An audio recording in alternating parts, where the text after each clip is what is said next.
So resignation is a very powerful virtue. Why is it so powerful? Because it is so easily and frequently accessible. Let me ask you a question.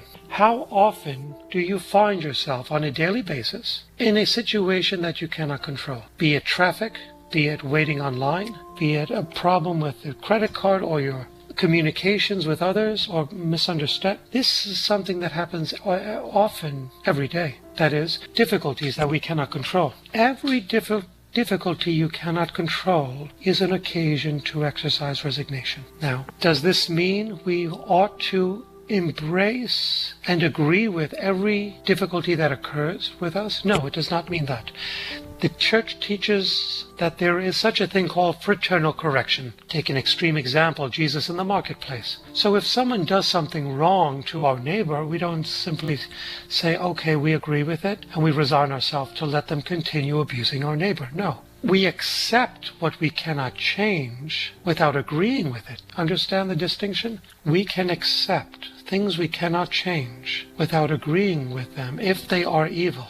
I refer you, if you have any problems with this teaching, to the book, The Dialogue of Divine Providence, written by St. Catherine of Siena, dictated by God to her. Jesus tells of Catherine, and so does God the Father, that if she sees someone committing a mortal sin, right, and she, in her heart, believes it's a mortal sin, she is not to judge the person, that is, judge their motives, their intentions, but to pray with warm tears for their conversion. And in praying for their warm conversion, they are both resigning themselves to the sinfulness of that person without agreeing to it. Follow me? We can see something wrong, whether it's in television, whether it's with politics, with lewd, promiscuous entertainment, whether it's through bad language, taking the Lord's name in vain on almost every movie or film you see today. We cannot control these things, but we can offer them up. We can, for every, let's say, blasphemy that's said, offer up an I love you, Jesus, in reparation. So we're not agreeing with this, but we're accepting something we cannot change. And we're transforming that into something good. That's resignation. It doesn't mean lying back and allowing someone to walk over you like a doormat.